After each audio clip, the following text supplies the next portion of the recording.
Hello അസ്സലാമലൈക്കും welcome back. ഞാൻ വൈകുന്നേരം മുറ്റത്തിറങ്ങുമ്പോൾ മാവിൻ്റെ ഓട് ചോദിച്ചു എല്ലാ മാവൻ ഞാൻ പഠിച്ച് വാരി ഇനി പിന്നെയും ചപ്പൊക്കെ തൊഴിച്ചിടും. അപ്പം മാവൻ്റെ ഓട് ഇങ്ങോട്ടേക്ക് ചൊല്ലി ഇല്ല രാവിലെ ആകുമ്പോഴത്തേക്കേ ഞാനതൊക്കെ തൊഴിച്ചിടും. അപ്പം ഞാൻ വിചാരിച്ചു എന്നാൽ ഓക്കെ എന്നാൽ എൻ്റെ അടുത്ത് കുരുത്തം പോയിട്ട് ഗേറ്റെല്ലാം പൂട്ടുന്നുണ്ട് കേട്ടോ. ഗേറ്റിന് വളരെ ഭാരം കുറവായത് കൊണ്ട് ഓൻ പറഞ്ഞു ഇപ്പം എനിക്കൊരു ബാഹുബലിയാവും കയ്യെല്ലാം. എൻ്റെ അടുത്ത് ഞാൻ അടിച്ചു വരുമ്പോൾ മോൻ വലിയപ്പാൻ്റെ തൊട്ട് ചാറ് കസല എടുത്ത് സോറി കേട്ടോ ചാറ് കസലല്ല ഓനെ ചെറുപ്പത്തിൽ കുളിപ്പിക്കാൻ വേണ്ടി വാങ്ങിയതാട്ടോ. അപ്പോഴും ഉപകാരപ്പെട്ടില്ല ഇനിയെങ്കിലും ഉപകാരപ്പെട്ടേ. ഞാൻ അത് കഴിഞ്ഞപ്പോൾ കുറച്ച് പയം കെട്ടിയിട്ടുണ്ടായിരുന്നു കേട്ടോ. നമ്മൾ ഈ ചൊവ്വാഴ്ച ചെന്തൊക്കെ വരുമ്പോൾ 4 കിലോ 100 4 കിലോ 100 എന്നറിയില്ല. അപ്പം വാങ്ങുന്ന ടൈമിന് തന്നെ അത്യാവശ്യം പഴുത്തതാട്ടോ വാങ്ങിയത്. അങ്ങനെ നമുക്ക് തിന്നാൻ പറ്റാണ്ട് അതിങ്ങനെ ആയിപ്പോൾ കേട്ടോ. കുട്ടികളോട് ഞാൻ പറഞ്ഞു ഇപ്പം അടുപ്പത്ത് നിന്ന് ചുട്ട പയങ്ങൾ തിന്നോളിന്ന് അല്ല പിന്നെ ഇടയ്ക്കൊക്കെ ഓലൊക്കെ പറ്റിക്കണ്ട നമ്മൾ. അത് കഴിഞ്ഞപ്പോൾ തീർന്നു പോയ ബോട്ടിലേക്ക് കോയിത്തീറ്റ നറുക്കലാട്ടോ നമ്മളെ അടുത്ത പണി.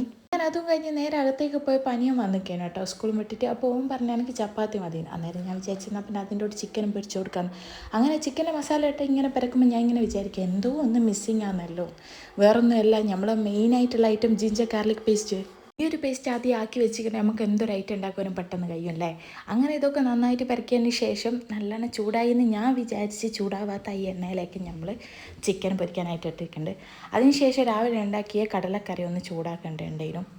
ഈ രാവിലെ ഉണ്ടാക്കുന്ന കടലക്കറി വൈകുന്നേരം ആകുമ്പോൾ ചൂടാക്കും മറന്നുപോയാൽ രാത്രിയാകുമ്പോഴത്തേക്ക് ആ കടലക്കറി നമ്മളെ വിട്ട് പോയിട്ടുണ്ടാവും അല്ലേ. അങ്ങനെ അത് മറന്നുപോകാണ്ട് ചൂടാക്കിയതിന് ശേഷം ഞാൻ അരി പൊത്തിർത്താനുണ്ടായിരുന്നു. അങ്ങനെ അത് പൊത്തിർത്തിയതിന് ശേഷം ഒരുത്തന്നെ ഞാനിങ്ങനെ ഓൻ്റെ കൂടി ഇടയ്ക്കൊക്കെ കളിച്ചു കൊടുക്കണം കേട്ടോ. അല്ലെങ്കിൽ ഓന് വന്ന് കരഞ്ഞ് കള്ളക്കരച്ചിലൊക്കെ കരയുക. അങ്ങനെ ഇനിയൊരു വീഡിയോ ആയിട്ട് വരുന്നവരേക്കും ബൈ ബൈ.